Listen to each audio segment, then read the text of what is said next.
저는 오늘 여러분께 한 편의 특별한 이야기를 선사하고자 합니다. 이 이야기는 평범한 싱글맘과 그녀의 사랑스러운 딸, 그리고 냉철한 백만장자 CEO의 운명적인 만남에서 시작됩니다. 겉으로 보이는 모든 것에도 불구하고 인간적인 따뜻함과 진정한 가치가 어떻게 빛을 발하는지, 그리고 예상치 못한 인연이 어떻게 삶을 변화시키는지에 대한 감동적인 서사를 그려낼 것입니다.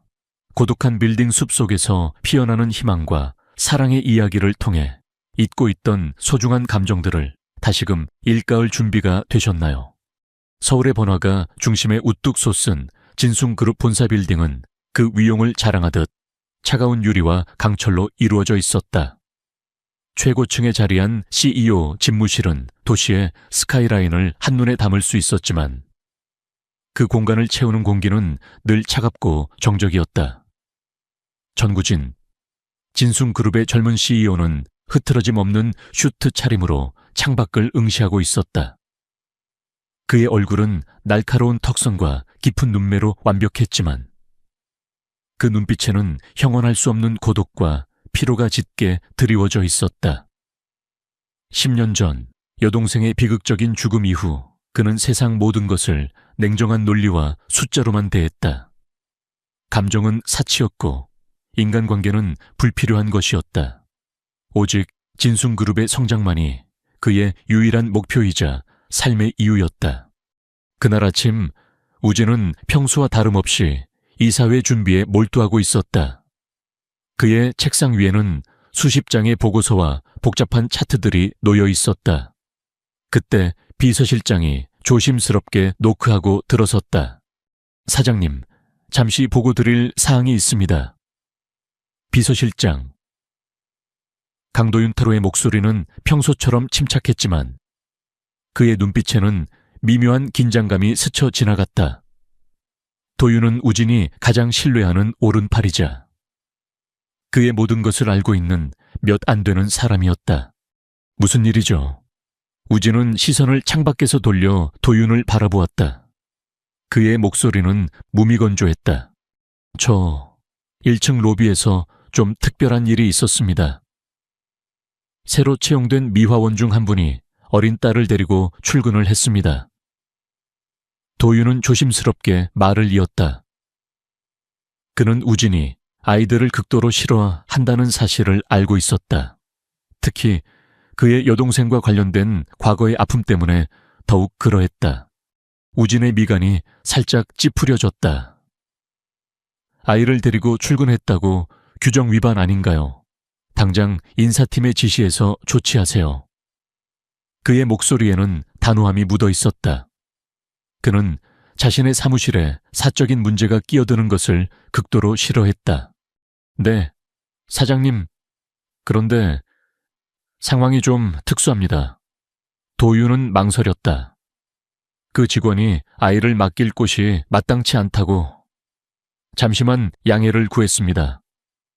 그리고 그 아이가 좀 특별합니다. 우진은 도윤의 말에 더 이상 반응하지 않았다. 그의 관심사는 오직 진숭그룹의 미래뿐이었다. 그는 다시 보고서에 시선을 고정했다. 그의 마음속에는 그 어떤 감정의 동요도 없었다. 그는 그저 또 다른 골치 아픈 사소한 문제일 뿐이라고 생각했다. 같은 시각 진숭그룹 본사 1층 로비는 출근하는 직원들로 북적였다. 거대한 로비 중앙에는 최고급 대리석 바닥이 끝없이 펼쳐져 있었고 천장에서는 화려한 샹들리에가 빛나고 있었다. 이곳은 성공과 권력의 상징이었다. 김미소, 킴미소는 낡았지만 깨끗한 미화원 제복을 입은 채 한 손에는 청소 도구를, 다른 한 손으로는 어린 딸의 작은 손을 꼭 잡고 로비 한편에 서 있었다. 그녀의 얼굴에는 피곤한 기색이 역력했지만 그녀의 눈빛은 강인한 생명력과 함께 딸에 대한 깊은 사랑으로 빛나고 있었다. 그녀는 29살의 싱글맘이었다. 남편 없이 홀로 어린 딸 김아인, 김 에이엔젤 키우기 위해 온갖 허드레시를 마다하지 않았다. 새벽부터 밤늦게까지 일했지만 빠듯한 생활은 늘 그녀를 숨막히게 했다. 오늘은 미소에게 특별한 날이었다. 그녀는 진순그룹 미화원으로 정식 채용된 첫날이었다. 그동안 수많은 서류 전형과 면접에서 번번이 떨어졌지만 진숭이라는 대기업에 입사했다는 사실은 그녀에게 작은 희망이자 자부심이었다. 하지만 기쁨도 잠시 예상치 못한 문제가 발생했다. 아이니를 맡기기로 한 어린이집에 비상 상황이 생겨 오늘 하루 아이를 돌봐줄 사람이 없었던 것이다. 그녀는 어쩔 수 없이 아이니의 작은 손을 잡고 출근할 수밖에 없었다. 해고될지도 모른다는 불안감에 그녀의 심장은 계속해서 두근거렸다. 엄마, 저기 반짝반짝 예쁜 거 봐. 아이니는 6살 빼기 어린아이답게 호기심 가득한 눈으로 로비 천장에 샹들리에를 올려다보았다. 그녀의 작은 손가락이 샹들리에를 가리켰다. 아이니의 얼굴은 천진난만했고 그녀의 눈은 반짝이는 불빛에 매료되어 있었다. 미소는 아이니의 작은 머리를 쓰다듬었다. 아이나, 오늘은 엄마 일하는 곳이야. 조용히 있어야 해. 알았지? 그녀는 아이니의 눈을 맞추며 부드럽게 말했다. 그녀는 아이니가 혹시라도 문제를 일으킬까봐 불안했다. 내 아이니는 해맑게 대답했다. 그녀는 엄마의 말을 잘 따르는 착한 아이였다. 아이니는 미소의 손을 꼭 잡고 로비 한편에 있는 작은 의자에 앉았다. 미소는 아이니에게 가지고 온 그림책과 크레파스를 건네주며 말했다.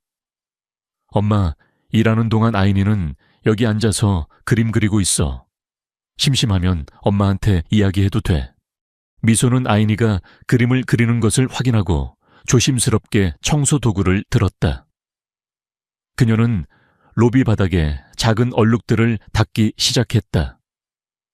그녀는 혹시라도 자신과 아이니의 존재가 다른 직원들에게 피해를 끼칠까봐 조심스러웠다.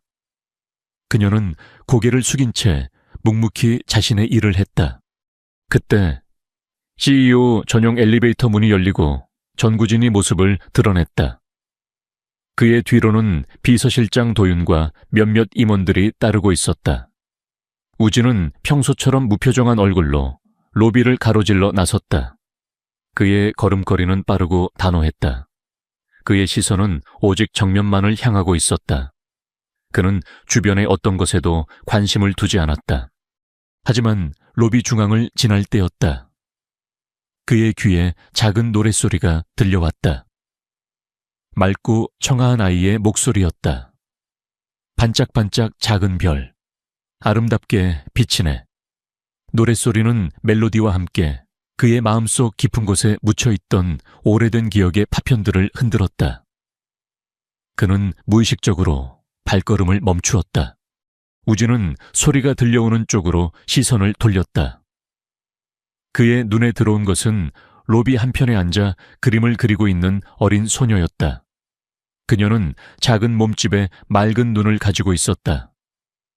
그리고 그녀의 곁에는 미화원 제복을 입은 여인이 무릎을 꿇고 앉아 있었다. 여인은 소녀의 뺨에 묻은 이물질을 닦아주며 부드럽게 미소 짓고 있었다. 그들은 김미소와 김아인이었다. 우진의 시선은 김미소에게 고정되었다. 그녀는 고개를 숙인 채 딸의 그림책을 들여다보고 있었다. 그녀의 낡은 제복과 지친 얼굴은 그녀의 삶이 얼마나 고단한지 보여주었지만 딸을 바라보는 그녀의 눈빛은 한없이 따뜻하고 깊었다. 그의 심장이 갑자기 격렬하게 뛰기 시작했다. 그것은 분노나 짜증이 아니었다. 알 수 없는 그리움과 함께 심장이 옥죄어 오는 듯한 통증이었다. 그는 문득 10년 전의 기억을 떠올렸다. 어린 시절 그의 여동생과 함께 놀러갔던 유치원 놀이터. 거기서 만났던 한 소녀. 그녀는 그의 여동생보다 1살 어렸지만 언제나 밝고 긍정적인 아이였다. 그녀는 언제나 이 노래를 흥얼거렸다. 반짝반짝 작은 별. 그리고 그 노래는 그의 여동생이 가장 좋아하던 노래였다. 그의 여동생은 그 소녀와 함께라면 언제나 행복해 보였다. 그는 그 소녀의 이름이 기억나지 않았다. 하지만 그의 뇌리에는 그 소녀의 해맑은 웃음소리와 함께 그녀의 손목에 채워져 있던 작은 구슬 팔찌가 스쳐 지나갔다. 우진은 김미소의 손목을 바라보았다. 낡은 제복 소매 아래로 희미하게 보이는 작은 구슬 팔찌. 그것은 너무나 흐릿해서 정확히 확인할 수 없었지만 그의 기억 속의 팔찌와 너무나 흡사했다. 그의 눈빛은 혼란과 함께 강렬한 탐색으로 빛났다. 그의 냉철한 이성은 이 상황을 이해할 수 없었지만 그의 심장은 이미 알 수 없는 감정으로 요동치고 있었다. 도윤 비서가 우진의 옆에 다가와 조심스럽게 물었다. 사장님, 괜찮으십니까? 무슨 문제라도. 우진은 도윤의 질문에 대답하지 않았다. 그의 시선은 여전히 김미소와 아인에게 고정되어 있었다. 그의 얼굴은 여전히 무표정했지만 그의 눈빛은 깊은 생각에 잠긴 듯했다. 그는 자신의 마음속에서 일어나는 이 알 수 없는 감정의 정체를 파악하려 애썼다. 그는 자신의 평생을 지배해 온 감정의 벽이 이 두 모녀 앞에서 흔들리는 것을 느꼈다. 그는 이제 그들을 놓아둘 수 없었다. 그들에게서 그가 잃어버렸던 어떤 중요한 조각을 찾을 수 있을 것 같았다. 이 비서, 우진의 목소리는 낮았지만 그 안에는 강한 결단이 담겨 있었다. 저 두 사람에 대해 철저히 조사하세요. 김미소 씨와 김아인 양, 모든 것을 알아내세요. 단 한 가지도 빠짐없이. 도윤 비서는 우진의 말에 놀랐다. 우진이 개인적인 일에 이렇게까지 관심을 보이는 것은 처음이었다. 특히 아이들을 극도로 싫어하는 그가 어린 소녀와 싱글맘에게 이런 지시를 내리다니. 하지만 도윤은 우진의 명령에 반문하지 않았다. 그는 우진의 눈빛에서 강렬한 의지를 읽었기 때문이었다. 네, 사장님, 지금 바로 조치하겠습니다. 도윤은 고개를 숙이고 급히 자리를 떴다. 우진은 다시 김미소와 아인을 바라보았다. 미소는 여전히 딸의 머리를 쓰다듬으며 조용히 미소 짓고 있었다. 아인이는 엄마의 품에 안겨 평화롭게 그림을 그리고 있었다. 그들의 모습은 그의 차가운 심장을 알 수 없는 온기로 가득 채웠다. 그는 잊었던 감정의 조각들이 서서히 맞춰지는 것을 느꼈다. 그리고 그의 마음속에서 한 가지 의문이 피어올랐다. 이 모녀는 과연 누구인가? 그리고 그들은 그의 과거와 어떤 연관이 있는가? 그는 이제 이 모든 진실을 파헤쳐야만 했다. 정구진은 김미소와 김아인의 존재가 자신의 일상에 미묘한 파문을 일으키는 것을 느꼈다. 그의 냉철한 이성은 이 알 수 없는 감정의 동요를 부정하려 했지만 그의 심장은 이미 다른 길을 가고 있었다. 그는 평소에는 거들떠보지도 않던 1층 로비에 머무는 시간이 늘어났다. 굳이 이유를 찾자면 서류를 확인하거나 중요한 통화를 하는 척했지만 그의 시선은 늘 김미소와 김아인에게 향해 있었다. 김미소는 자신이 CEO의 관심을 받고 있다는 사실을 전혀 알지 못했다. 그녀는 묵묵히 자신의 일을 했다. 로비 바닥을 닦고 먼지를 털고 화장실을 청소했다. 그녀의 움직임은 능숙하고 꼼꼼했다. 그녀는 작은 몸으로 묵묵히 자신의 역할을 다하는 모습이었다. 아인이는 엄마의 곁에서 조용히 그림을 그리거나 인형놀이를 했다. 때로는 엄마에게 달려가 작은 물통을 건네주기도 하고 엄마의 옷자락을 잡고 엄마, 힘내세요라고 응원하기도 했다. 아인이의 맑은 웃음소리는 딱딱하고 무미건조한 진순그룹 로비에 작은 활기를 불어넣었다. 우진은 그들의 모습을 보며 잊었던 감정들을 조금씩 되살려냈다. 그의 여동생 정수아는 생전의 김아인이처럼 밝고 사랑스러운 아이였다. 그녀는 언제나 자신을 졸졸 따라다니며 오빠, 오빠 하고 불렀다. 하지만 그 행복은 끔찍한 사고와 함께 산산조각 났다. 우진은 여동생의 죽음 이후 자신을 탓하며 모든 감정을 봉인했다. 여성에 대한 그의 냉담함과 무관심은 여동생의 죽음과 깊은 관련이 있었다. 하지만 김미소와 김아인을 보면서 그의 얼어붙었던 심장이 조금씩 녹아내리는 것을 느꼈다. 어느 날 오후, 우진은 로비 라운지에서 커피를 마시고 있었다. 그때 아인이가 혼자서 작은 의자에 앉아 그림을 그리고 있었다. 미소는 잠시 화장실 청소를 하러 간 듯했다. 아인이는 혼자 중얼거리며 그림을 그렸다. 반짝반짝 작은 별, 아름답게 비치네. 그 노랫소리는 우진의 심장을 강하게 울렸다. 10년 전 그의 여동생 수아가 가장 좋아하던 노래였다. 그리고 그 노래를 함께 불렀던 한 소녀, 그의 머릿속에서 희미한 기억의 조각들이 맞춰지는 듯했다. 우진은 아인이에게 다가갔다. 아인이는 우진의 존재를 눈치채지 못하고 그림에 열중하고 있었다. 우진은 조용히 아인이의 곁에 앉았다. 그 노래, 누가 알려줬니? 우진의 목소리는 평소보다 훨씬 부드러웠다. 아인이는 깜짝 놀라 고개를 들었다. 그녀의 눈은 커다랗고 맑았다. 그녀는 우진을 올려다보았다. 처음 보는 낯선 남자였지만 그의 눈빛은 무섭지 않았다. 엄마가 알려줬어요. 엄마가 저 어릴 때부터 항상 이 노래를 불러줬어요. 아인이는 해맑게 대답했다. 우진의 심장이 또다시 격렬하게 뛰었다. 엄마가 알려줬다고 그의 머릿속은 복잡해졌다. 미소와 그의 과거 사이에 어떤 연결고리가 있다는 것을 직감했다. 그때 미소가 화장실에서 돌아왔다. 그녀는 우진이 아인이와 함께 있는 것을 보고 깜짝 놀랐다. 죄송합니다. 사장님 아인이가 혹시 폐를 끼친 건 아닌지. 미소는 허둥지둥 아인이를 끌어안으려 했다. 그녀의 얼굴은 당황스러움으로 붉어졌다. 아닙니다. 아이가 노래를 잘 부르더군요. 우진은 미소의 말을 잘랐다. 그의 시선은 미소의 손목에 있는 구슬, 팔찌에 고정되었다. 그의 기억 속 팔찌와 너무나 흡사했다. 그 팔찌, 예쁘네요. 우진은 무심한 듯 말했다. 미소는 자신의 손목에 있는 낡은 팔찌를 내려다보았다. 아, 이건 제 어릴 적부터 가지고 있던 거예요. 엄마가 만들어주셨어요. 미소는 수줍게 대답했다. 그녀는 이 오래된 팔찌가 그의 관심을 끌 것이라고는 생각지 못했다. 우진의 눈이 미세하게 떨렸다. 어릴 적부터 가지고 있던 팔찌, 그리고 그의 여동생이 좋아하던 노래, 모든 것이 하나의 방향을 가리키고 있었다.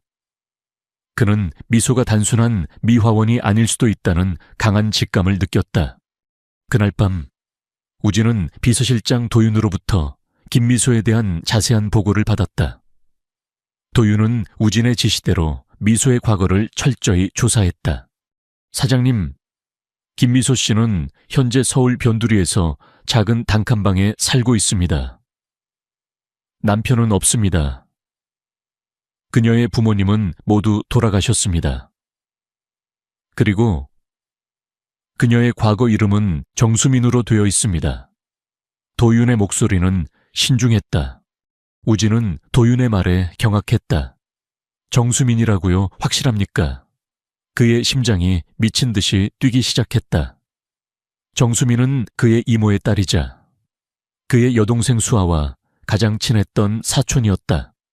그리고 10년 전 수아가 사고로 죽던 날 수민이도 함께 실종되었다고 알려졌다. 그는 수민이도 사고로 죽었다고 생각했다. 네, 사장님. 주민등록번호와 지문을 통해 확인했습니다. 그녀의 기록은 10년 전부터 김미소라는 이름으로 바뀌어 있었습니다. 그리고 그녀의 가족관계 증명서에는 부모님이 모두 사망한 것으로 되어 있지만 정수민의 부모님은 현재도 살아계십니다. 그녀는 가족과 연락을 완전히 끊고 살고 있습니다. 도윤은 추가 정보를 덧붙였다. 우진의 머릿속은 복잡한 생각들로 가득 찼다. 정수민이 김미소였다니. 그리고 그녀가 살아있었다니. 그의 여동생의 죽음과 관련된 진실이 완전히 조작되었을 가능성이 농후했다. 그의 가슴 속에는 알 수 없는 희망과 함께 강렬한 분노가 치밀어 올랐다. 그는 10년 전 수아의 죽음에 대한 진실을 덮으려 했던 배후에 누군가 있다는 것을 직감했다.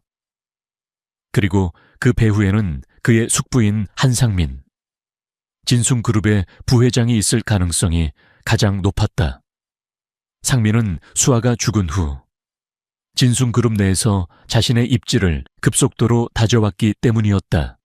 이 비서, 10년 전 사고를 다시 한번 철저히 조사하세요. 당시 사고 차량의 블랙박스 영상, 사고 현장 감식 보고서, 그리고 당시 수사를 담당했던 경찰과 검찰 기록까지. 단 한 조각의 의문점도 남기지 말고 모든 것을 파헤치세요. 우진의 목소리는 낮고 냉철했지만 그 안에는 불타오르는 복수심이 담겨 있었다. 그리고 최정혁이라는 이름의 사고 생존자가 있습니다. 그 사람에 대한 모든 정보도 찾아내세요. 그는 사고의 모든 진실을 알고 있을 겁니다. 도윤은 우진의 눈에서 강렬한 의지를 읽었다. 그는 우진이 이 사건의 모든 것을 걸고 있다는 것을 직감했다. 네, 사장님. 지금 바로 조치하겠습니다. 우진은 보고서, 파일을 덮고 자리에서 일어났다. 그의 시선은 창밖의 서울 야경을 향했다. 그의 마음속에는 10년 전의 비극적인 기억이 다시 선명하게 떠올랐다. 그의 여동생 수아의 해맑은 웃음소리, 그리고 그녀와 함께 사라진 사촌 수민이. 그는 이제 그들의 잃어버린 진실을 찾아야만 했다. 김미소라는 이름으로 살아가는 정수민. 그리고 그녀의 딸 김아인. 이 모녀가 그의 삶에 가져온 파동은 단순한 우연이 아니었다. 그것은 그의 과거와 현재 그리고 미래를 송두리째 바꿀 운명적인 시작이었다. 그는 이제 이 모든 진실을 밝히고 숨겨진 악을 처단하며 그의 여동생과 사촌의 명예를 회복해야만 했다. 그의 눈빛은 차갑게 빛났다. 전구진은 최정혁을 안전한 곳으로 옮긴 후 밤늦게까지 그의 진술을 들었다. 정혁은 10년간 짊어졌던 죄책감의 무게를 덜어내듯 그날의 모든 진실을 털어놓았다. 그의 이야기는 우진의 예상보다 훨씬 더 끔찍하고 잔인했다. 그날 한 상민 부회장이 제게 지시했습니다. 정수아 양의 차를 쫓아가 사고를 위장하라고요. 그는 수아 양이 죽으면 사장님께서 후계 구도에서 멀어질 것이고 그렇게 되면 진숭그룹이 자신의 차지가 될 것이라고 했습니다. 정혁의 목소리는 떨렸지만 그는 모든 것을 솔직하게 말했다. 저는 돈에 눈이 멀어 그의 지시를 따랐습니다. 수아 양의 차를 들이받았고 차는 전복되었습니다. 우진은 주먹을 꽉 쥐었다. 그의 눈에는 분노의 불꽃이 이글거렸다. 그의 숙부가 자신의 욕망을 위해 어린 조카딸까지 살해하려 했다니. 그는 치밀어 오르는 분노를 억눌렀다. 그리고 정수민 양은요, 그녀는 어떻게 된 거죠? 우진은 떨리는 목소리로 물었다. 정혁은 깊은 한숨을 쉬었다. 수민 양은 살아있었습니다. 사고 현장에서 기적적으로 살아남았습니다. 그녀는 제가 사고를 낸 것을 보았고 제가 상민 부회장의 지시를 받고 움직였다는 것도 알았습니다. 하지만 상민 부회장이 나타나 수민 양을 납치했습니다. 그는 수민 양의 존재가 알려지면 모든 계획이 틀어질 것이라고 생각했습니다. 그는 수민 양을 어떤 폐가에 가두고 그녀를 죽이려 했습니다. 정혁의 목소리는 절규에 가까웠다. 우진의 몸이 격렬하게 떨렸다. 그의 사촌 정수민이 그토록 끔찍한 일을 겪었다니, 그리고 한상민이 그녀를 살해하려 했다니. 그의 마음속에는 죄책감과 분노가 뒤섞였다. 그는 자신이 그동안 얼마나 무지했는지, 그리고 얼마나 많은 것을 놓치고 살았는지 깨달았다. 그럼 수민 양은 어떻게 살아남은 거죠? 우진은 침착하게 물었다. 저는 죄책감에 시달리다 결국 수민 양을 몰래 빼돌렸습니다. 그녀를 멀리 보내고 그녀의 신분을 완전히 위장했습니다. 김미소라는 이름으로 새로운 삶을 살게 했습니다. 그리고 제가 그녀의 아버지가 사고로 죽은 것처럼 꾸몄습니다. 그녀에게 모든 것을 비밀로 하라고 신신당부했습니다. 정혁의 눈에서는 눈물이 흘러내렸다. 저는 그녀를 살리고 싶었습니다. 하지만 동시에 상민 부회장이 두려웠습니다. 그래서 그녀를 이렇게 혼자 살게 만들었습니다. 제가 죄인입니다. 우진은 정혁의 어깨를 잡았다. 당신은 죄인이 아닙니다. 당신은 용기 있는 선택을 한 겁니다. 이제 모든 것을 제게 맡기세요. 제가 모든 진실을 밝히고 한 상민의 죄를 낱낱이 파헤칠 겁니다. 그리고 김미소와 김아인, 아니 정수민과 그녀의 딸을 제가 지켜줄 겁니다. 우진의 목소리는 단호했지만 그 안에는 따뜻한 위로가 담겨 있었다. 정혁은 우진의 눈을 보며 안도했다. 그는 10년간 짊어졌던 무거운 짐을 내려놓을 수 있을 것 같았다. 그는 우진에게 모든 자료와 증거들을 넘겨주었다. 한상민의 비자금 장부, 불법 계약서, 그리고 사고 조작과 관련된 모든 통화 녹취록까지. 모든 것은 한상민의 죄를 증명하는 결정적인 증거들이었다. 그 시각 진순그룹 본사. 한상민은 초조하게 비서의 보고를 기다리고 있었다. 그는 최정혁을 처리하라는 지시를 내렸지만 아직 아무런 소식이 없었다. 그의 마음속에는 불안감이 커져갔다. 부회장님, 최정혁이 사라졌습니다. 저희 부하들이 병원에 도착했을 때는 이미 권 사장님이 그를 빼돌린 뒤였습니다. 비서의 보고는 상민에게 충격으로 다가왔다. 상민은 주먹으로 책상을 내리쳤다. 젠장 권태영, 그 자식이 감히 내 뒤통수를 쳐 최정혁이 입을 열면 모든 게 끝장이야. 그의 눈은 광기로 번들거렸다. 그는 자신의 모든 것을 잃을 위기에 처했다는 것을 직감했다. 지금 당장 김미소라는 여자도 찾아내 그녀가 정수민이라는 걸 안다면 더 이상 살려둘 수 없어. 상민의 목소리는 섬뜩할 정도로 차가웠다. 그는 자신의 악행이 드러나는 것을 막기 위해서라면 그 어떤 살인도 마다하지 않을 준비가 되어 있었다. 한편 김미소는 우진의 별장에서 불안한 시간을 보내고 있었다. 그녀는 자신의 어머니가 한예진이라는 이름으로 살았다는 사실과 그녀의 죽음에 대한 태영의 이야기 때문에 혼란스러웠다. 그리고 이제 그녀의 어머니가 우진의 어머니의 죽음과 관련이 있다는 사실까지. 그녀의 머릿속은 복잡한 퍼즐 조각들로 가득 차 있었다. 그때 별장 외부에서 소란스러운 소리가 들려왔다. 미소는 아이니를 품에 안고 몸을 숨겼다. 그녀는 10년 전에 악몽 같은 기억이 다시 떠올랐다. 갑자기 나타난 괴한들, 그리고 자신을 쫓아오던 섬뜩한 그림자들. 그녀의 심장이 격렬하게 뛰었다. 별장의 보안 시스템이 해킹되었다는 알림이 울렸다. 그리고 동시에 괴한들이 별장 안으로 진입했다. 그들은 한상민의 부하들이었다. 그들은 미소와 아이니를 찾아내기 위해 별장 안을 샅샅이 뒤졌다. 엄마, 무서워.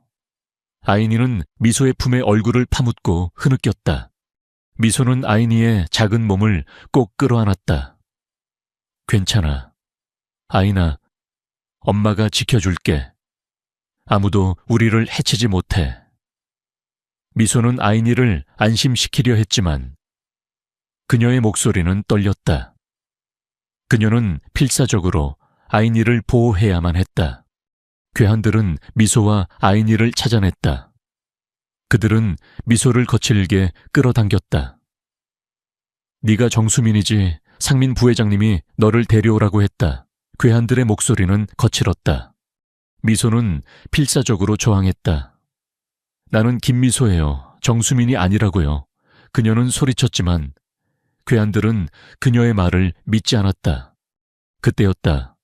우진이 별장 안으로 들어섰다. 그의 얼굴은 냉정했지만 그의 눈빛은 분노로 이글거렸다. 그의 손에는 작은 권총이 들려 있었다. 그는 한상민의 부하들이 미소와 아이니를 위협하는 것을 보고 더 이상 참을 수 없었다. 손때 우진의 목소리는 낮았지만 그 안에는 섬뜩한 살기가 담겨 있었다. 괴한들은 우진의 등장에 당황했다. 그들은 우진이 진순그룹의 CEO라는 사실을 알고 있었다. 하지만 그들이 우진의 싸움 실력을 알 리 없었다. 그들은 우진을 비웃었다. 권 사장님께서 왜 이런 일에 끼어드십니까? 이건 사장님과 상관없는 일입니다. 내 사촌과 내 조카를 건드린 순간부터 당신들은 내 일이 된 겁니다. 우진의 목소리는 단호했다. 그의 손에 들린 권총은 차갑게 빛났다. 괴한들은 우진에게 달려들었다. 하지만 우진은 그들의 움직임을 이미 읽고 있었다. 그는 괴한들의 공격을 회피하고 정확하게 급소를 가격했다. 그의 발차기는 날카로웠고 그의 주먹은 강력했다. 그는 순식간에 몇몇 괴한들을 제압했다. 한 괴한이 미소에게 달려들어 그녀를 인질로 잡으려 했다. 우진은 그의 움직임을 예측하고 그의 손을 꺾어 미소를 보호했다. 괴한은 고통에 신음하며 쓰러졌다. 우진은 미소와 아이니를 자신의 뒤로 숨겼다. 그의 몸은 방패처럼 그들을 보호했다. 엄마 아빠 아이니가 우진을 보며 소리쳤다. 그녀는 우진을 자신의 아빠로 착각한 듯했다. 우진과 미소는 아이니의 말에 깜짝 놀랐다. 미소는 아이니의 입을 막으려 했지만 이미 늦었다. 우진은 아이니의 말에 미묘한 감정을 느꼈다. 그의 심장이 알 수 없는 따뜻함으로 가득 찼다. 그는 아이니를 자신의 딸처럼 보호하고 싶다는 강한 충동을 느꼈다. 그때 괴한들의 우두머리가 총을 꺼내들고 우진을 향해 겨눴다. 우진은 그의 움직임을 예측하고 빠르게 몸을 움직였다. 총성이 울려 퍼졌지만 우진은 총알을 피했다. 그는 괴한에게 달려들어 그의 총을 빼앗고 그의 머리를 가격했다. 괴한은 그대로 쓰러졌다. 우진은 모든 괴한들을 제압하고 미소와 아이니에게 다가갔다. 그의 얼굴은 피곤했지만 그의 눈빛은 안도감으로 가득 찼다. 괜찮습니까? 다친 곳은 없고요. 우진의 목소리는 평소보다 훨씬 부드럽고 따뜻했다. 미소는 우진의 눈을 보며 눈물을 흘렸다. 그녀는 그에게서 알 수 없는 안정감과 보호받는다는 느낌을 받았다.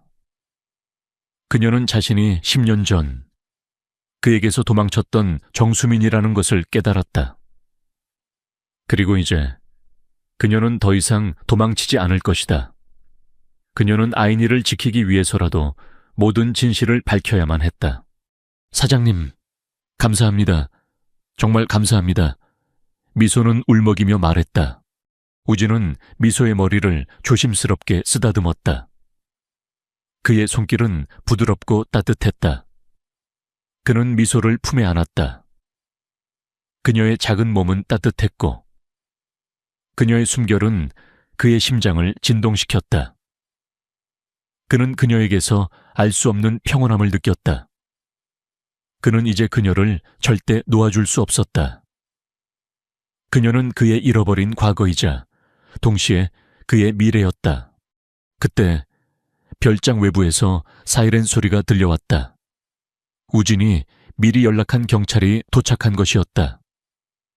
우진은 도윤에게 연락하여 모든 상황을 보고했다. 그는 한상민의 악행을 이제 세상에 드러낼 준비가 되었다. 그의 눈빛은 차갑게 빛났다. 그는 정수아의 복수와 정수민의 명예를 회복하기 위해 모든 것을 걸었다. 미소는 병실 침대에 누워 천장을 응시했다.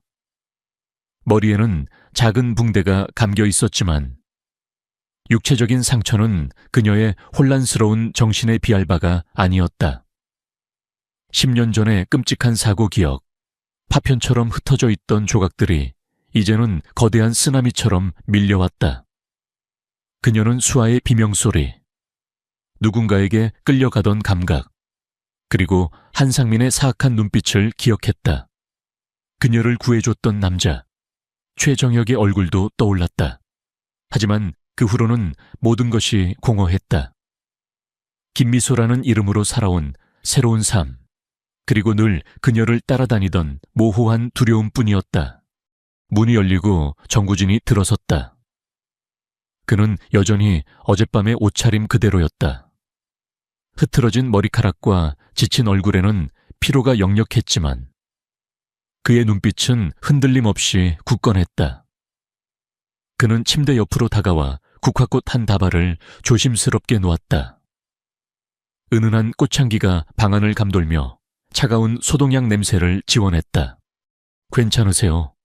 우진이 물었다. 그의 목소리는 평소의 차가움과는 달리 나지막하고 부드러웠다.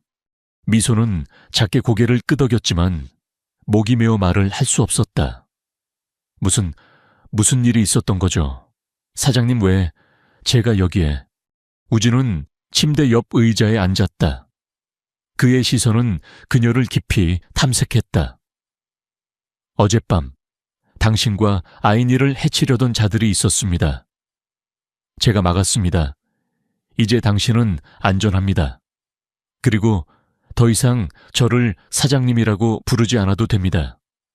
당신은 정수민, 제 사촌입니다. 우진의 말은 미소의 심장을 강타하는 번개 같았다. 정수민, 그 이름은 너무나 익숙해서 가슴 아팠고 동시에 너무나 낯설어서 믿을 수 없었다. 그녀는 그의 눈을 똑바로 쳐다봤다. 아니, 당신이 뭘 착각하시는 거예요? 저는 김미소예요. 잘못 아셨어요. 우진은 고개를 저었다. 착각한 것이 아닙니다. 최정혁이 모든 것을 자백했습니다. 그는 제 숙부인 한상민의 지시를 받고 10년 전 사고를 위장했습니다. 그리고 상민이 증거 인멸을 위해 당신을 죽이려 했을 때 그가 당신을 구했습니다. 그는 당신의 신분을 김미소로 위장하고 새로운 삶을 살게 했습니다. 자신의 죄를 숨기기 위해서 말이죠. 우진의 말 한마디 한마디는 미소의 심장을 찌르는 칼날 같았다. 그날의 끔찍한 장면들이 그녀의 머릿속에 선명하게 떠올랐다. 귀를 찢는 듯한 충돌음, 피, 공포에 질린 수아의 얼굴, 그리고 그 후 팩에 갇혔던 극심한 공포. 그녀는 상민의 차가운 목소리, 그녀가 죽었다고 생각하며 비웃던 그의 잔인한 웃음소리까지 기억해냈다. 그녀의 뺨에는 눈물이 하염없이 흘러내렸다. 아니, 말도 안 돼. 미소는 머리를 감싸 쥐었다. 왜 저한테 이런 일이? 당신이 모든 것을 봤기 때문입니다. 우진이 말했다. 그의 목소리에는 깊은 슬픔이 묻어났다. 당신은 사고의 유일한 생존자이자 목격자였습니다. 상민은 수아를 제거하고 그룹 내에서 자신의 위치를 공고히 하려 했습니다. 그는 누구도 진실을 알아서는 안 된다고 생각했죠. 미소는 깊게 숨을 들이쉬며 애써 마음을 진정시켰다. 그녀는 우진을 바라봤다. 눈은 여전히 붉었지만 그녀의 마음속에는 슬픔, 분노, 그리고 마침내 진실이 밝혀졌다는 알 수 없는 안도감이 뒤섞였다. 그녀는 침대 옆 테이블에 놓인 진주 목걸이를 내려다보았다. 우진이 그녀에게 준 것이었다. 이것은 수아의 것이었고 우진은 지난 10년간 이 목걸이를 간직해왔다. 그것은 그녀를 과거와 그리고 잃어버렸던 가족과 연결해주는 보이지 않는 끈과 같았다. 그럼 아이니는요? 미소는 목소리를 떨며 물었다. 아이니는 제 딸이 맞나요? 우진은 고개를 끄덕였다. 네, 아이니는 당신의 딸이 맞습니다. 당신이 정수민이든 김미소든 아이니는 당신의 딸입니다.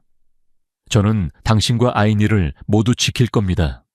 우진의 말은 미소의 마음속 깊은 두려움을 조금이나마 잠재웠다. 그녀는 그를 믿었다. 그의 굳건한 눈빛 속에서 그녀는 안전함을 느꼈다.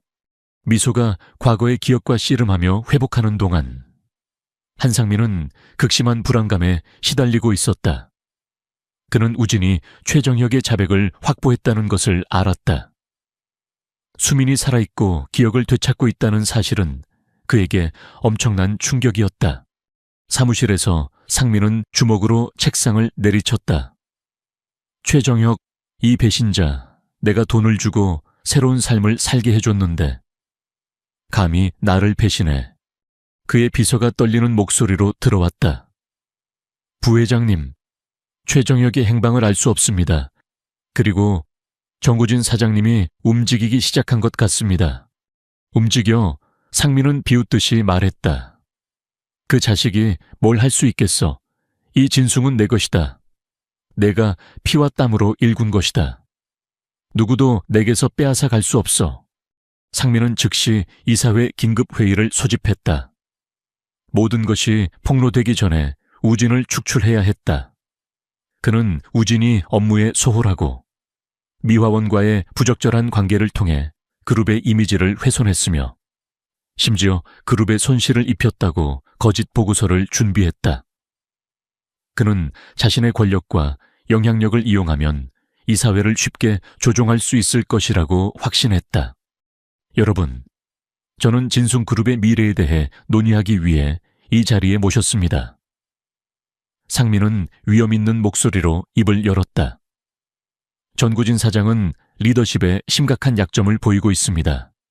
그는 업무에 태만했으며 그룹의 이미지에 부정적인 영향을 끼쳤습니다. 심지어 말단 직원과의 부적절한 행동으로 무리를 일으키고 있습니다. 그는 조작된 증거들을 내밀었다.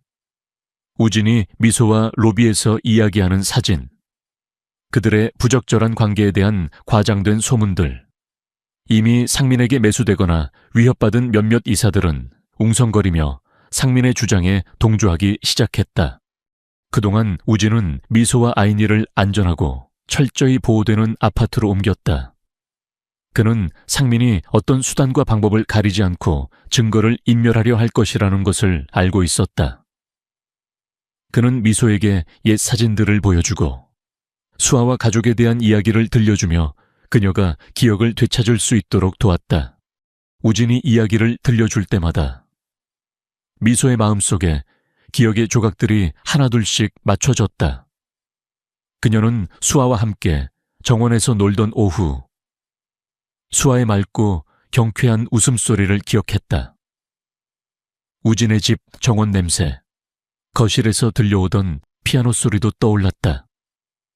그녀를 한없이 사랑했던 할머니와 이모의 모습도 기억났다. 모든 것이 점점 더 선명해지고 생생해졌다.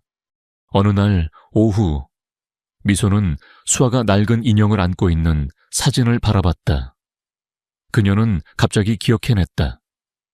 이 인형, 수아가 제 5살 생일날 선물해줬어요. 수아는 저를 항상 지켜줄 거라고 했어요. 우진은 그녀를 바라봤다. 그의 눈에는 눈물이 그렁거렸다. 맞아. 수아는 너를 정말 사랑했어. 수민아, 항상 너를 이야기했지. 정말 착한 아이였어. 미소의 눈에서 다시 눈물이 흘러내렸다. 그녀는 수아의 사진을 꼭 끌어안았다. 상실의 고통과 가족의 따뜻함이 그녀의 마음속에서 뒤섞였다. 그녀는 모든 것을 기억했다. 그녀는 김미소가 아닌 정수민이었다. 그녀에게는 사랑하는 가족이 있었고 그녀는 잔인한 음모 때문에 모든 것을 잃었다. 상민, 그 자식이 저한테 무슨 짓을 했죠? 미소는 목소리를 떨며 물었다. 사고 후에 저한테 뭐라고 말했나요? 우진은 깊게 숨을 들이쉬었다. 그는 네가 죽었다고 모두가 믿는다고 말했어. 너에게 아무도 없다고. 너는 혼자라고. 진실을 절대 말하지 못하게 하려고 너에게 그렇게 믿게 만든 거야. 미소는 이를 악물었다. 분노가 그녀 속에서 치솟았다.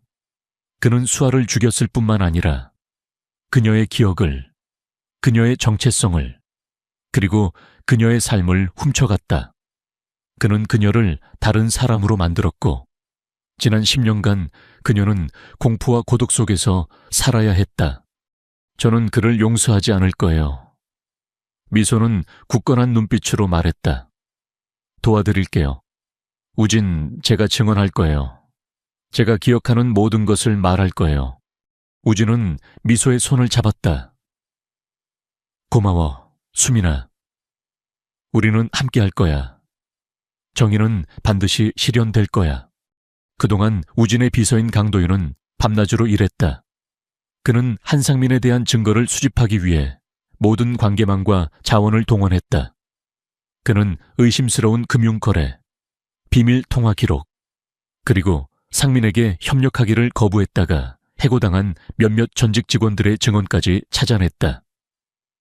그는 다가올 이사회 회의를 위해 모든 준비를 마쳤다. 상민의 모든 죄를 폭로하기에 충분한 증거였다. 한상민은 이사회 회의실에 들어서며 자신감 넘치는 미소를 지었다. 그의 눈빛은 교활하게 빛났다. 그는 자신이 완벽한 승리를 거둘 것이라고 확신했다. 우진은 아직 어리고 감정에 휩쓸리기 쉬웠다. 반면 자신은 진순그룹의 실세였고 수십 년간 쌓아온 인맥과 권력이 있었다. 그는 이미 대부분의 이사들을 자신의 편으로 만들었다. 여러분, 제가 이 자리에 모신 이유는 단 하나입니다.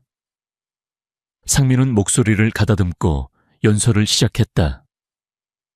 현재 진순그룹은 위기에 처해 있습니다. 젊고 경험 없는 CEO의 잘못된 판단으로 인해 그룹의 이미지가 심각하게 훼손되고 있습니다. 저는 더 이상 이러한 상황을 좌시할 수 없습니다. 저는 오늘부로 정구진 CEO의 해임을 제안합니다. 회의실은 술렁거렸다. 일부 이사들은 상민의 말에 동조하며 고개를 끄덕였고 일부는 불안한 눈빛으로 우진을 바라보았다. 상민은 준비된 자료들을 화면에 띄웠다. 우진이 미소와 아이니에게 과도한 관심을 보인다는 보고서, 그룹의 기밀 문서가 외부로 유출될 위험이 있다는 허위 보고서, 그리고 우진이 사적으로 그룹 자산을 유용했다는 조작된 증거들이었다. 보시다시피 전구진 CEO는 진순그룹을 이끌 자격이 없습니다. 그는 개인적인 감정에 휩쓸려 업무를 소홀히 하고 있으며 이는 곧 그룹 전체의 손실로 이어질 것입니다. 상민은 확신의 찬 목소리로 말했다. 그는 우진이 반박할 수 없을 것이라고 생각했다. 그때 우진이 자리에서 일어섰다. 그의 얼굴은 차분했지만 그의 눈빛은 한상민의 교활한 미소를 꿰뚫어 보는 듯 날카로웠다. 그의 등장에 회의실은 순간 정적이 흘렀다. 방금 한상민 부회장님께서 제게 제기하신 모든 혐의는 거짓입니다. 우진의 목소리는 낮았지만 그 안에는 강한 힘이 담겨 있었다. 저는 지난 10년간 오직 진순그룹의 발전만을 위해 모든 것을 바쳤습니다. 그리고 지금부터 저는 이 자리에 모인 여러분께 한상민 부회장님의 진짜 얼굴을 보여드릴 것입니다. 회의실의 분위기는 순식간에 역전되었다. 이사들은 우진의 단호한 태도에 놀라 그를 주시했다. 상민의 얼굴은 미세하게 굳어졌다. 그의 심장이 불안하게 뛰기 시작했다. 우진은 강도윤 비서에게 눈짓했다. 도윤은 침착하게 화면을 조작했다. 화면에는 최정혁의 자백 영상이 재생되었다. 영상 속에서 최정혁은 10년 전 사고의 모든 진실을 낱낱이 털어놓았다. 한상민의 지시를 받아 정수아를 살해하려 했고 정수민을 납치하여 살해하려 했으며 그녀의 신분을 위장하여 모든 증거를 인멸하려 했다는 내용이었다. 정혁의 목소리는 떨렸지만 그의 진술은 명확하고 상세했다. 회의실은 경악으로 가득 찼다. 이사들은 충격에 휩싸여 서로의 얼굴을 바라보았다. 그들은 자신들이 10년간 한상민이라는 악마의 소나기에 놀아났다는 사실에 분노했다. 상민은 얼굴이 새하얗게 질렸다. 그의 몸이 미세하게 떨렸다. 그는 정혁이 이렇게 모든 것을 폭로할 것이라고는 상상도 하지 못했다. 저건 조작된 영상입니다. 말도 안 되는 소리예요. 최정혁은 정신병자입니다. 그 자식의 말을 믿지 마십시오. 상민은 소리쳤지만 그의 목소리는 이미 떨리고 있었다. 우진은 상민의 말을 무시하고 다음 영상을 재생했다. 이번에는 한상민의 비자금 장부가 화면에 나타났다. 진순그룹의 자금을 개인적으로 유용하고 불법 로비를 통해 권력을 확장하려 했던 그의 모든 악행이 숫자로 명확하게 드러났다. 그리고 상민이 최정혁에게 돈을 건네며 협박하고 김미소와 아이니를 제거하라는 지시를 내리는 통화 녹취록까지 공개되었다. 그의 목소리는 섬뜩할 정도로 차가웠고 그의 악마 같은 본성이 여실히 드러났다. 이것은 단순한 비리가 아닙니다. 한상민 부회장님은 자신의 욕망을 위해 제 여동생을 살해하려 했고 살아남은 제 사촌의 삶을 송두리째 파괴했습니다. 그리고 지금도 그는 진실을 덮기 위해 끊임없이 악행을 저지르고 있습니다. 우진의 목소리는 분노로 가득 찼지만 그의 눈빛은 흔들림 없이 냉철했다. 저는 진순그룹의 CEO로서 이러한 범죄 행위를 묵과할 수 없습니다. 저는 한상민 부회장님의 즉각적인 해임과 함께 그를 검찰에 고발할 것을 제안합니다. 회의실은 침묵에 잠겼다. 이사들은 상민의 얼굴을 노려보았다. 그들의 눈에는 분노와 배신감이 가득했다. 상민은 이제 더 이상 도망칠 곳이 없었다. 그는 자신의 모든 것이 무너지고 있다는 것을 직감했다. 그때 회의실 문이 열리고 정수민이 들어섰다. 그녀의 얼굴은 창백했지만 그녀의 눈빛은 굳건했다. 그녀의 옆에는 강도인 비서가 조심스럽게 그녀를 부축하고 있었다. 그녀의 등 뒤로는 경찰 관계자들이 뒤따르고 있었다. 미소의 등장에 상민의 얼굴은 경악으로 물들었다. 그는 정수민이 살아있다는 사실을 알고 있었지만 그녀가 이 자리에 나타날 것이라고는 상상도 하지 못했다. 정수민, 네가 어떻게... 상민의 목소리가 떨렸다. 수민은 상민의 눈을 똑바로 쳐다봤다. 그녀의 목소리는 낮았지만 그 안에는 강한 결의가 담겨 있었다. 한상민 씨, 저는 정수민입니다.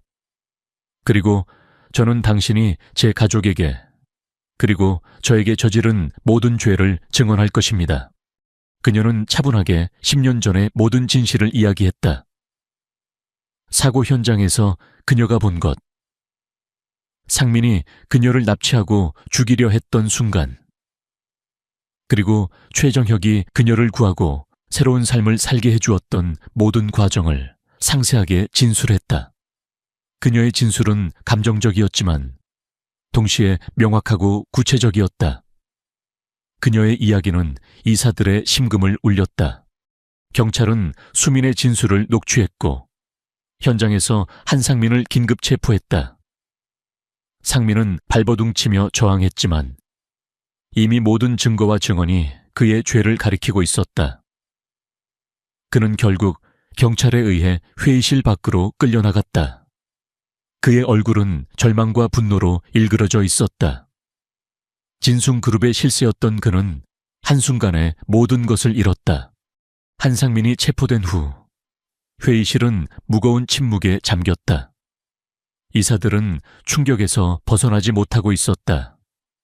우진은 이사들을 바라보며 말했다. 이제 모든 진실이 밝혀졌습니다.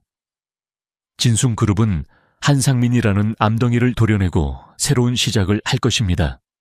저는 진숭그룹의 CEO로서 그룹의 명예를 회복하고 투명하고 공정한 경영을 약속드립니다. 이사들은 우진의 말에 동의하며 고개를 끄덕였다. 그들은 우진의 강한 리더십과 냉철한 판단력에 감탄했다. 그들은 그동안 한상민에게 속아 넘어갔던 자신들의 어리석음을 후회했다. 회의가 끝난 후 우진은 수민에게 다가갔다. 그의 얼굴에는 안도감과 함께 알 수 없는 따뜻함이 묻어 있었다. 수민아, 정말 고마워. 내 덕분에 모든 진실을 밝힐 수 있었어. 수민은 우진의 눈을 바라봤다. 아니요. 오빠가 아니었다면 저는 평생 김미소로 살아가면서 과거의 그림자 속에서 벗어나지 못했을 거예요. 오빠가 저를 찾아주고 제 기억을 되찾아주고 그리고 저를 믿어줘서 정말 고마워요. 수민의 눈에서는 뜨거운 눈물이 흘러내렸다. 그녀는 10년간 억눌렸던 모든 감정을 쏟아냈다. 우진은 수민을 품에 안았다. 그의 품은 따뜻했고 그의 손길은 부드러웠다. 그는 그녀의 머리를 쓰다듬으며 위로했다. 이제 괜찮아. 수민아, 모든 것이 끝났어. 이제 우리는 다시 시작할 수 있어. 그때 아인이가 우진에게 달려와 그의 다리를 꼭 끌어안았다. 아빠, 엄마 아인이는 해맑게 웃으며 우진과 수민을 번갈아 바라봤다. 수민은 아인이의 말에 깜짝 놀랐다. 그녀는 아인이에게 우진이 아빠가 아니라고 말해주려 했다. 하지만 우진은 수민의 손을 잡고 부드럽게 미소 지었다. 그래, 아인아, 이제 아빠랑 엄마랑 함께 있을 거야. 아인이는 우진의 말에 더욱 환하게 웃었다.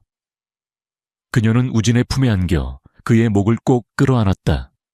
우진은 아인이의 작은 몸을 안고 행복한 미소를 지었다.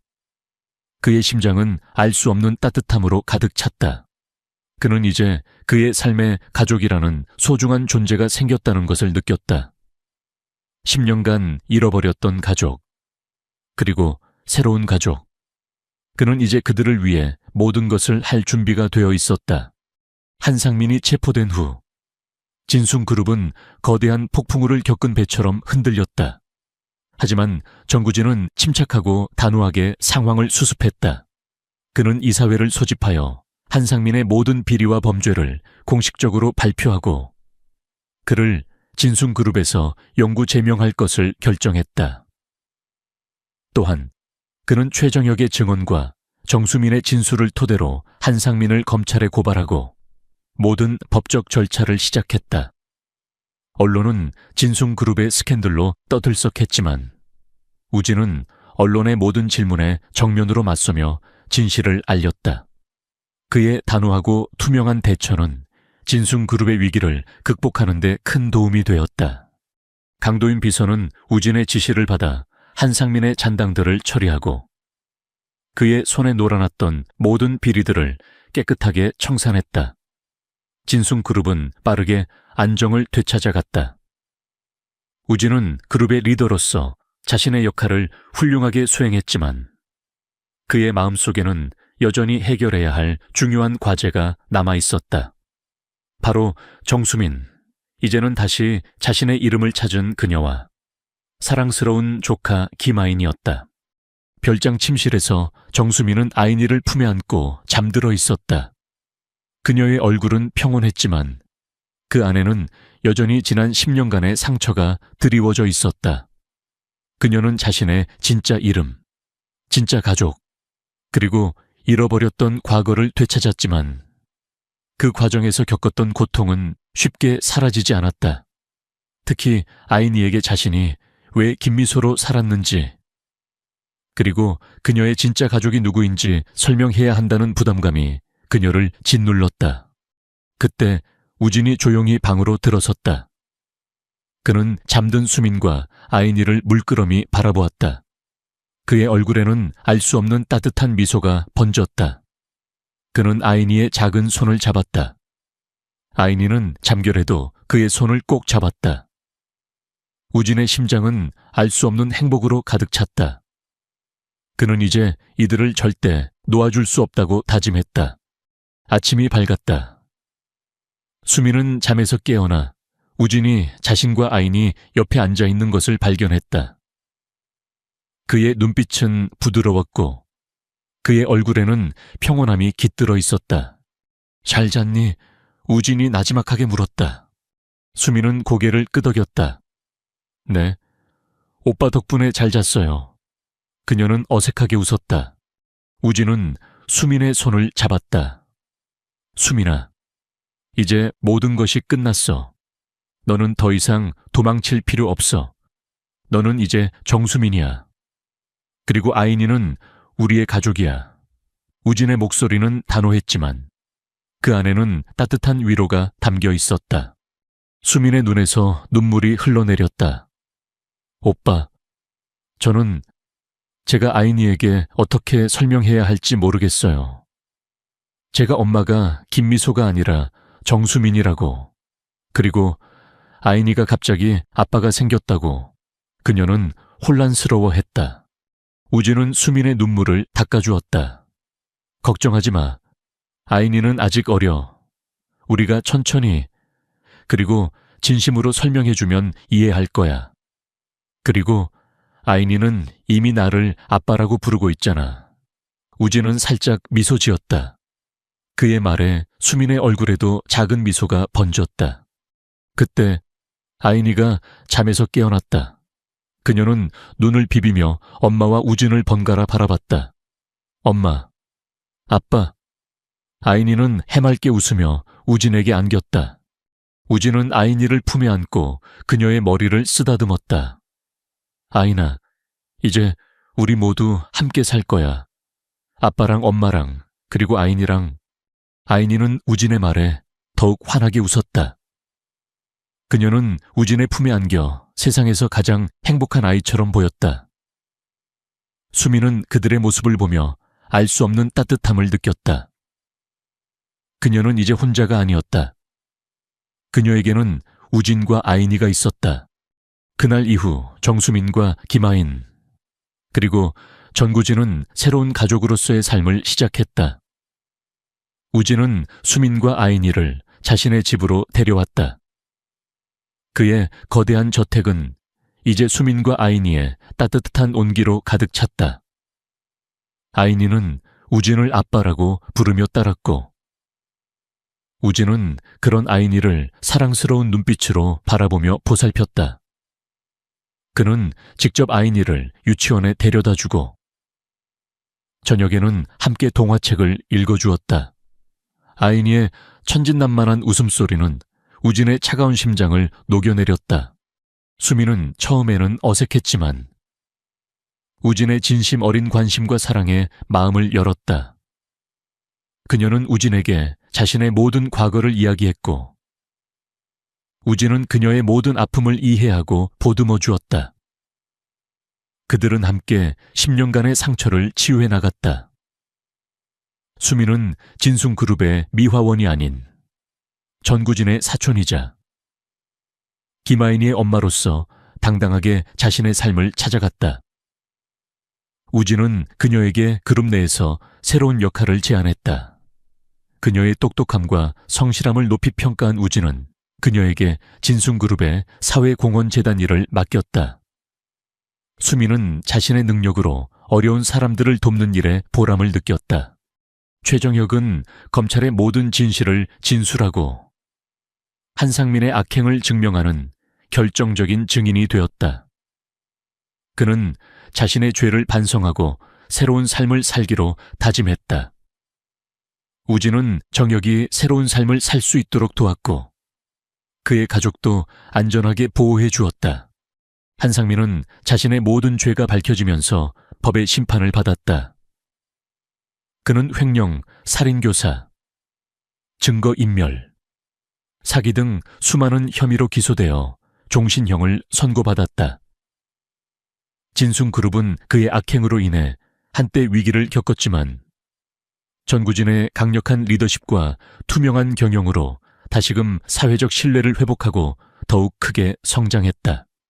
시간이 흐르면서 우진과 수민의 관계는 단순한 사촌을 넘어섰다. 그들은 서로에게 의지하고 서로를 이해하며 서로에게 없어서는 안 될 존재가 되었다. 그들은 함께 아이니를 키우며 행복한 가정을 꾸렸다. 우진은 더 이상 고독한 CEO가 아니었다. 그의 삶은 수민과 아이니의 사랑으로 가득 찼다. 수민은 더 이상 과거의 그림자에 갇히지 않았다. 그녀는 자신의 진짜 삶을 되찾았고 진정한 행복을 찾았다. 어느 날 저녁, 세 사람은 함께 저녁 식사를 했다. 아이니는 행복하게 웃으며 우진과 수민에게 그림을 보여주었다. 그림 속에는 세 사람이 손을 잡고 행복하게 웃고 있었다. 우진은 아이니의 머리를 쓰다듬었고 수민은 우진의 손을 잡았다. 그들의 손에는 오래된 구슬 팔찌가 빛나고 있었다. 그것은 10년 전의 아픔을 상징하는 동시에 그들이 함께 극복해낸 모든 고난과 새로 시작된 행복한 삶을 의미했다. 독자 여러분, 이 이야기는 어둠 속에서 빛을 찾아가는 한 가족의 여정을 담고 있습니다. 평범한 싱글맘과 그녀의 사랑스러운 딸, 그리고 차가운 가면 뒤에 숨겨진 따뜻한 마음을 가진 CEO의 만남은 단순한 우연이 아니었습니다. 그것은 잃어버린 과거를 되찾고 숨겨진 진실을 밝히며 무엇보다도 진정한 사랑과 가족의 의미를 찾아가는 감동적인 이야기였습니다. 이 작품을 통해 여러분의 마음속에도 작은 희망의 불꽃이 피어나길 바라며 진정한 행복은 가장 예상치 못한 곳에서 찾아올 수 있다는 것을 기억해 주시길 바랍니다. 이 여정에 함께 해주셔서 진심으로 감사합니다.